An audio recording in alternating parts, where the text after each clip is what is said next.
Salurkan sedekah jariah Anda melalui Bank Muamalat Indonesia 353 00167616 atas nama Pondok Pesantren Taqiymus Sunnah Al Islami, kode bank 147. Informasi dan konfirmasi transfer SMS atau WhatsApp di 0813 7314 7983. Assalamualaikum warahmatullahi wabarakatuh. Innal hamdalillah nahmaduhu wa nasta'inuhu wa nastaghfiruh wa na'udzu billahi min shururi anfusina wa sayyiati a'malina. May yahdihillahu fala mudilla lahu wa may yudlil fala hadiya lahu. Wa asyhadu an la ilaha illallah wahdahu la syarika lahu. Wa asyhadu anna Muhammadan 'abduhu wa rasuluh. Sallallahu alaihi wa ala alihi wa ashabihi wa man tabi'ahum bi ihsanin ila yaumiddin wa sallama tasliman katsira.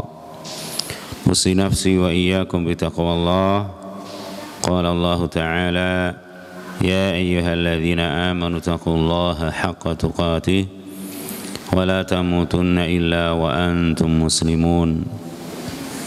Ya ayyuhan nasu taqu rabbakumul ladzi khalaqakum min nafsin wahidah wa khalaqa minha zawjaha wa batha minhuma rijalan katsiran wa nisaa'a wattaqullaha alladzi tasaaluna bihi wal arham innallaha kana 'alaikum raqiba.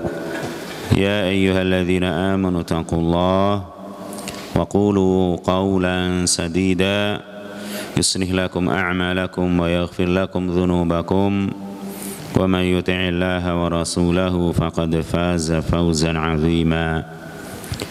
Amma ba'du, fa inna asdaqal hadithi kitabullah wa khairal hadyi hadyu Muhammadin sallallahu alaihi wasallam wa syarral umuri muhdatsatuha wa kullu muhdatsatin bid'ah wa kullu bid'atin dhalalah wa kullu dhalalatin finnar. Ma'asyiral ikhwah wal asatidzah wal ustadzat, wabil khusus yang kita hormati Mudir Ma'had Taqiymus Sunnah Al-Ustadz Abu Hammam hafizahullah ta'ala. Alhamdulillah, pada pagi yang penuh nikmat ini kembali kita dikumpulkan oleh Allah di salah satu rumahnya yang mulia. Yang saya ingatkan, hendaknya kita perhatikan adab masuk masjid, ya. Jangan lupa ketika masuk masjid salat 2 rakaat, ya. Ibu-ibu juga diperhatikan hendaknya, ya.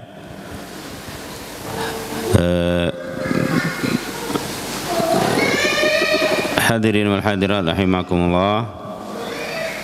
Pertama, hendaknya kita terus bersyukur kepada Allah.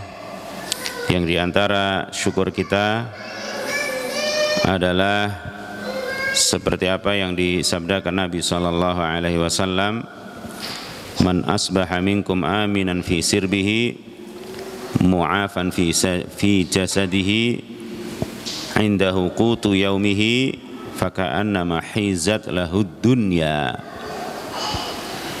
Mudah-mudahan kita termasuk orang yang tersebut dalam hadis yang mulia ini. Barang siapa di antara kalian berada di waktu pagi dalam keadaan aman di tempat tinggalnya, aman semua, ya, alhamdulillah, sehat badannya, walaupun mungkin juga ada kesehatan kita ini yang bertingkat-tingkat, tapi alhamdulillah sehat. Indahu qutu yaumihi, dia memiliki makanan pokok di hari itu, aman, sehat, punya makanan pokok.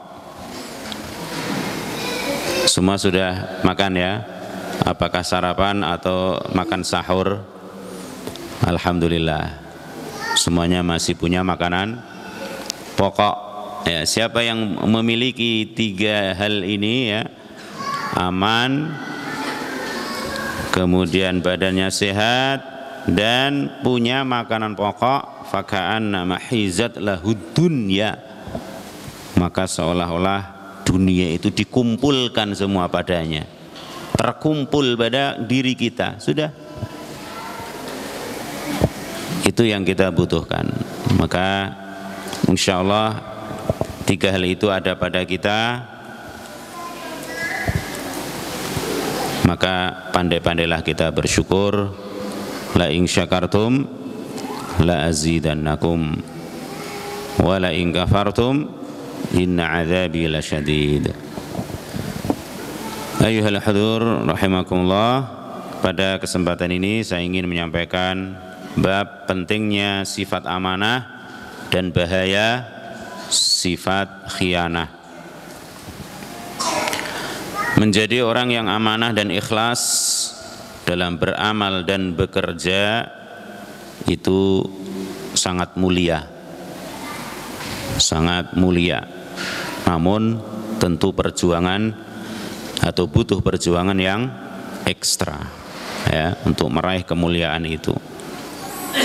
Karena setiap kita akan dimintai pertanggungjawaban terhadap yang kita perbuat. Apakah kita sebagai atasan atau sebagai bawahan, sebagai orang tua atau sebagai anak, sebagai pengajar atau yang diajar, ya, pendidik atau yang dididik, sebagai suami atau sebagai istri dan seterusnya. Di situ ada nilai-nilai amanah yang harus ditunaikan. Di antara perintah untuk menunaikan amanah adalah firman Allah Ta'ala, innallaha ya'murukum an tu'addul amanati ila ahliha. Sesungguhnya Allah memerintahkan kepada kalian untuk menunaikan amanah kepada yang berhak untuk menerimanya. Dalam surah An-Nisa 58. Juga dalam hadis Nabi sallallahu alaihi wasallam, Nabi mengatakan, addil amanata ila man i'tamanak wa la takhun man khanak. Tunaikanlah amanah kepada orang yang memberikan amanah kepadamu dan janganlah mengkhianati orang yang mengkhianatimu. Jadi kalau kita punya amanah ditunaikan, walaupun ada kalanya ya seseorang mengkhianati kita, maka Nabi memberikan wejangan ya, memberikan nasihat untuk tidak kita gantian mengkhianatinya. Pokoknya amanah yang diberikan kepada kita tunaikan ya. Sehingga seperti suami misalkan atau istri, ada kalanya, semoga Allah memperbaiki keadaan keluarga kita dan seluruh kaum muslimin. Ada kalanya seorang suami khianat kepada istrinya. Jangan istri membalas khianatnya suami. Jangan. Sehingga ada ungkapan idza qabaltal isaata bil isaati famata satantahil isaatu. Kalau engkau balas kejelekan dengan kejelekan juga, lah kapan mau berhenti kejelekan itu? Maka kalau kita punya amanah, ya sudah kerjakan amanah itu. Kalau ada orang mengkhianati kita, jangan gantian kita khianati dia.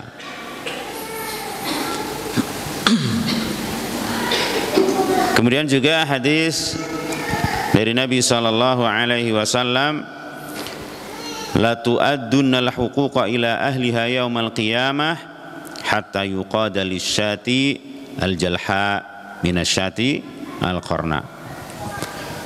Hendaklah kalian betul-betul menunaikan hak-hak yang semestinya diterima oleh yang berhak menerimanya, karena nanti akan dituntut ya, akan dikisos ya, untuk kambing yang tidak bertanduk dari kambing yang bertanduk. Yakni dahulu ketika di dunia ya sundang-sundangan sundang-sundangan ini berkelahi, intinya yang satu bertanduk yang satu tidak, sehingga tentu yang tidak bertanduk merasa kesakitan, nanti di akhirat akan diadili oleh Allah Subhanahu wa taala ya. Baik, itu diantara dalil yang memerintahkan kepada kita untuk betul-betul menunaikan amanah yang Allah bebankan kepada kita. Orang yang berkhianat terhadap amanah, mereka punya resiko ya, yaitu menyandang salah satu sifat kenifakan. Sebagaimana disebutkan dalam hadis, ayatul munafiqi thalath, idza haddatsa kadzaba, wa idza wa'ada akhlafa, wa idza tumina khan. Ada 3 tanda orang munafik. Ada 3 tanda orang munafik. Walaupun ini nifak asghar ya, tapi tidak boleh kita remehkan. Yaitu jika berbicara dia dusta, kalau berjanji dia mengingkari, dan jika dipercaya atau diberi amanah maka dia berkhianat. Imam Nawawi rahimahullah berkata, hadis ini menerangkan tanda orang munafik. Sifatnya namanya nifak ya, sifat kenifakan. Yang memiliki sifat tersebut berarti serupa dengan orang-orang munafik, atau berperangai seperti kelakuan orang munafik. Karena yang dimaksud munafik adalah yang menampakkan sesuatu yang beda dengan yang disembunyikan. Itu kalau nifak akbar ya, yakni menyembunyikan kekufuran, gayanya muslim, gayanya mukmin, sehingga mereka dahulu salat bersama Rasulullah sallallahu alaihi wasallam, bahkan juga berjihad bersama Rasulullah sallallahu alaihi wasallam, tapi sebenarnya mereka membenci Islam, membenci Rasulullah sallallahu alaihi wasallam, membenci para sahabat dan seterusnya. Nah, adapun tanda-tanda yang nampak ya, hendaknya kita jauhi sedapat mungkin adalah 3 hal tadi di antaranya. Kemudian kapan seseorang itu dikatakan amanah? Imam Ibnu Katsir rahimahullah berkata, menunaikan amanah yang dimaksudkan adalah umum, mencakup segala yang diwajibkan kepada seorang hamba, baik itu hak Allah atau hak sesama manusia. Nah ini, jadi ketika kita bicara amanah, amanah itu bukan langsung wah ini saya sebagai pegawai ini ya, wah saya sebagai apa, kita hamba Allah subhanahu wa ta'ala. Kita hamba Allah subhanahu wa ta'ala ini punya amanah yang berat, yang besar, yang agung dari Allah subhanahu wa ta'ala untuk kita tunaikan ya, untuk beribadah kepadanya dan tidak mensekutukannya dengan sesuatu apapun. Juga dikatakan oleh Syekh As-Sa'di rahimahullah, amanah adalah segala sesuatu yang diemban oleh seseorang yang diperintahkan untuk ditunaikan. Perintah Allah untuk menunaikan amanah sudah sangat sempurna. Perintah tersebut tidak kurang dan tidak bertele-tele, alias lengkap ya, enggak aneh-aneh, enggak macam-macam, tepat.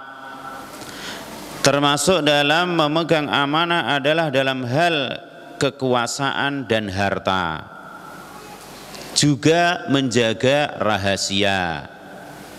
Nah ini menjaga rahasia itu amanah ya, dijaga rahasia. Insya Allah kita tahu ya, ini rahasia, misalkan ini rahasia pondok, ini rahasia keluarga, ini rahasia apa, misalkan kita di sini, ini rahasia warga kita di sini, ya, hendaknya dijaga. Begitu pula termasuk amanah adalah menjalankan perintah Allah, yang mana Allah Subhanahu wa taala langsung mengawasi hal tersebut. Langsung mengawasi hal tersebut. Para fuqaha menyebutkan bahwa orang yang dibebankan amanah hendaklah ia benar-benar menjaganya. Mereka berkata bahwa seseorang tidak disebut menunaikan amanah melainkan dengan menjaganya, dan hukumnya adalah wajib, ya. Menjaga amanah itu hukumnya wajib.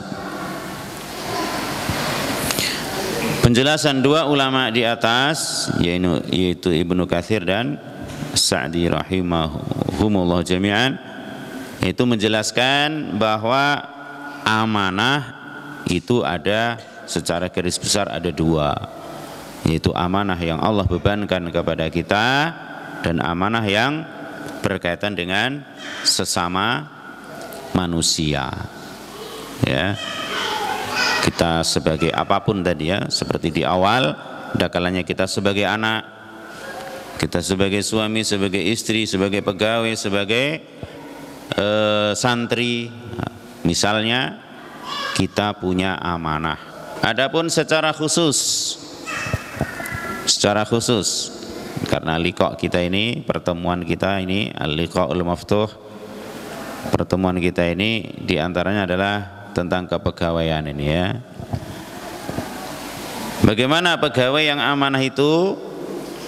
Yang pertama, senantiasa menepati waktu yang telah disepakati, ya.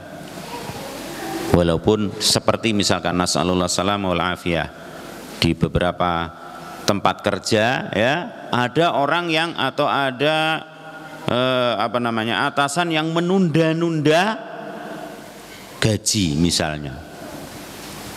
Maka pokoknya pegawai itu ya tepat waktu. Jangan kemudian atasannya atau yang menggaji itu misalkan nggak tepat waktu, terus gantian nggak ngono aku. Yes. Gantian apa? Juga tidak tepat waktu, jangan, ya. Dan insya Allah kita semua berusaha untuk tepat waktu. Sekali lagi, jangan diganti atau jangan dilawan, jangan dihadapi keburukan dengan keburukan yang serupa, jangan dibalas khianat dengan khianat. Kemudian tidak menggunakan fasilitas lembaga, ya, untuk kepentingan pribadi kecuali sesuai dengan ketentuan yang ditetapkan. Tidak memanipulasi harta lembaga untuk kepentingan pribadi, dan juga tidak menerima suap, ya, tidak menerima suap, yang setelah maklum, ya, bagaimana dahsyatnya akibat buruk dari suap tersebut. Semoga Allah Subhanahu wa taala memberikan hidayah dan taufik kepada kita untuk menjadi orang-orang yang bersifat amanah dan terhindar dari sifat khianat. Kemudian bagian yang kedua, khianat. Apa itu khianat? Poin pertama, bahwa khianat itu adalah dosa besar yang merupakan salah satu tanda datangnya hari kiamat. Dosa besar yang merupakan salah satu tanda datangnya hari kiamat. Nabi SAW mengatakan, wala taqumus sa'atu hatta yadhhara al-fuhsyu wat-tafahusyu wa qati'atur rahim wa su'u al-mujawarah wa hatta yu'tamana al-kha'inu wa yukhawwana al-amin. Tidak akan terjadi hari kiamat hingga muncul perkataan keji, kebiasaan berkata keji, perbuatan-perbuatan kotor, memutuskan rahim, keburukan bertetangga, ya, dan hingga orang yang khianat diberi amanah, sedangkan orang yang amanah dianggap berkhianat. Ini diantara tanda akan terjadinya hari kiamat. Kemudian makna khianat. Khianat adalah lawan dari amanah. Kalau amanah berarti melaksanakan kewajiban yang sudah disanggupi, maka khianat adalah kebalikannya.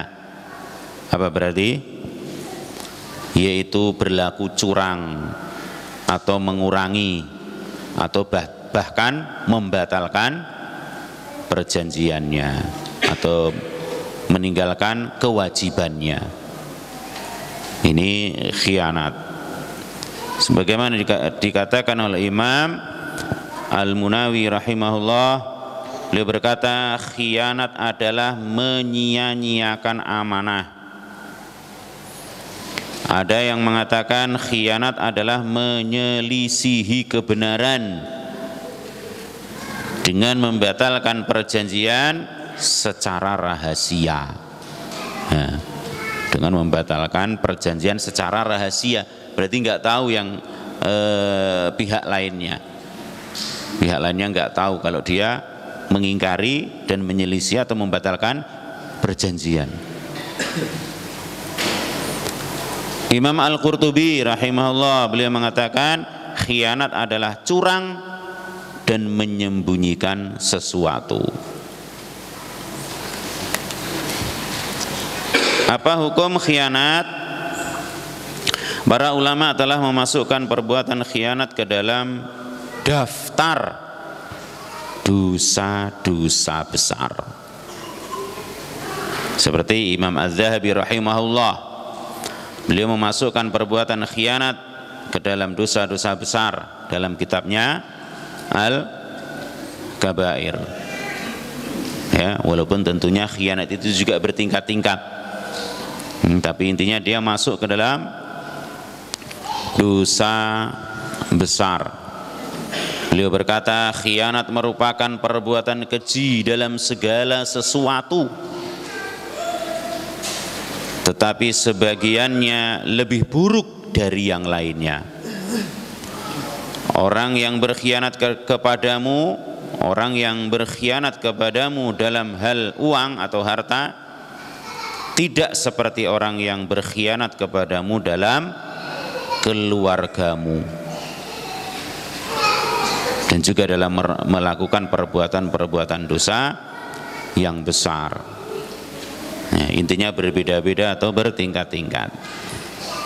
Juga Imam Ibnu Hajar Al-Haytami rahimahullah, beliau mengatakan dosa besar ke-240 yaitu khianat dalam amanah, seperti barang titipan, barang yang digadaikan, barang yang disewakan, dan lain-lain.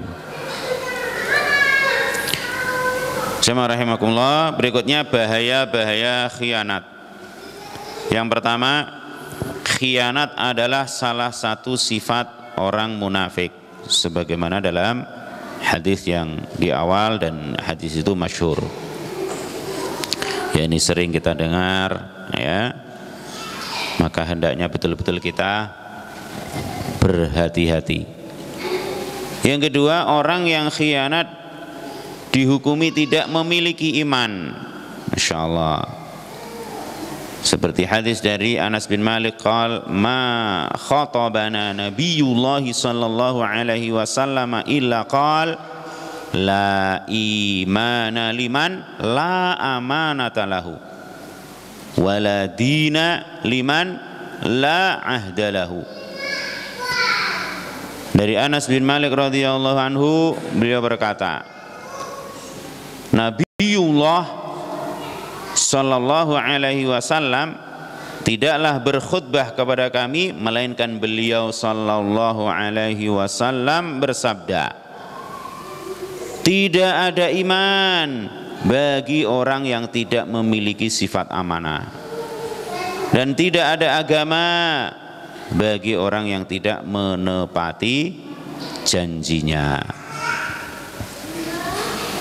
Yang ketiga, orang yang berkhianat adalah calon penduduk neraka.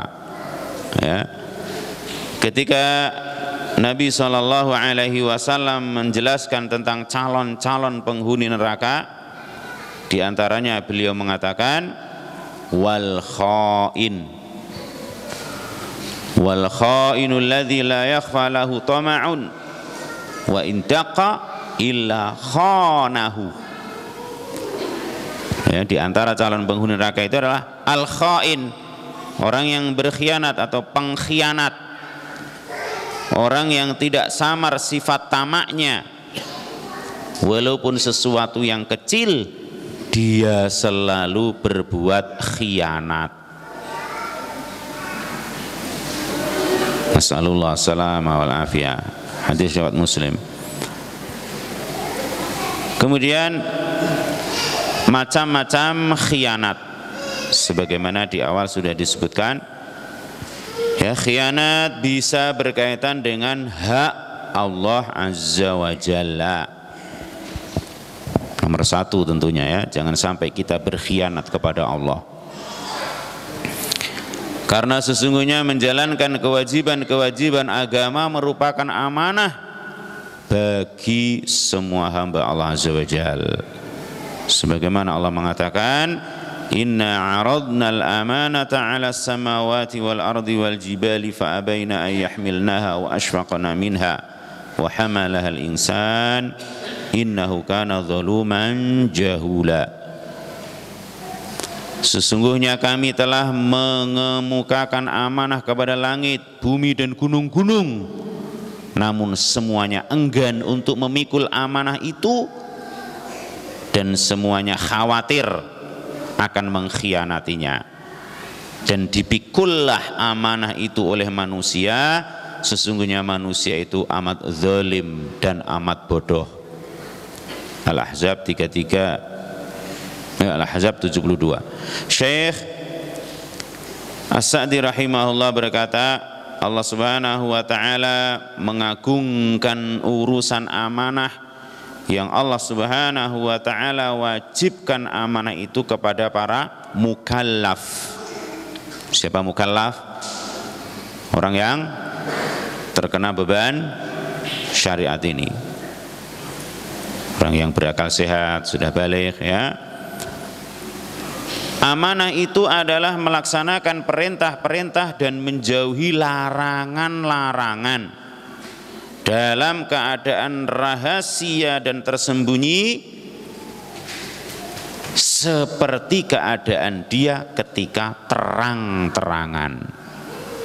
Ya, yang ini perkara yang sangat berat, maka pahalanya luar biasa. Ya, ketika kita sendirian atau bersama orang lain itu sama-sama apa?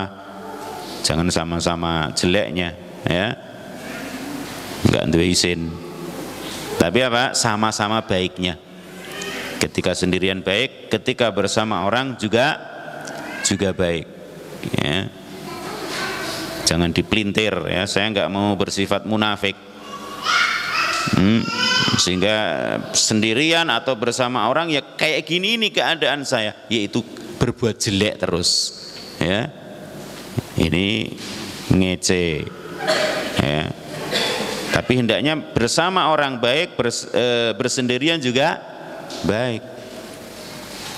Jangan nggak punya malu, sendirian maksiat, sama orang juga maksiat, kemudian alasannya nggak mau bersifat munafik. Ya. Dengan demikian meninggalkan perintah Allah Ta'ala dan melanggar larangannya merupakan bentuk khianat kepada Allah Subhanahu wa Ta'ala. Ya, kita jaga betul-betul perintah Allah dengan mengerjakannya dan larangan Allah dengan meninggalkannya. Khianat juga bisa berkaitan dengan urusan manusia. Ya, apakah dengan berkaitan dengan hartanya, kehormatannya, kemuliaannya, atau menjaga rahasia-rahasianya, ya, itu semua hendaknya kita berusaha untuk menjaganya. Wallahu a'lam bishawab. Semoga Allah menolong kita semua untuk memiliki sifat amanah, baik kepada Allah ataupun kepada sesama manusia, dan semoga Allah menjauhkan dari kita semua sejauh-jauhnya sifat khianah. Waffaqana Allah wa iyyakum lima yuhibbu wa radahu. Wa sallallahu wa sallama wa baraka ala nabiyyina Muhammadin wa ala alihi wa sahbihi ajma'in walhamdulillahi rabbil alamin. Assalamualaikum warahmatullahi wabarakatuh.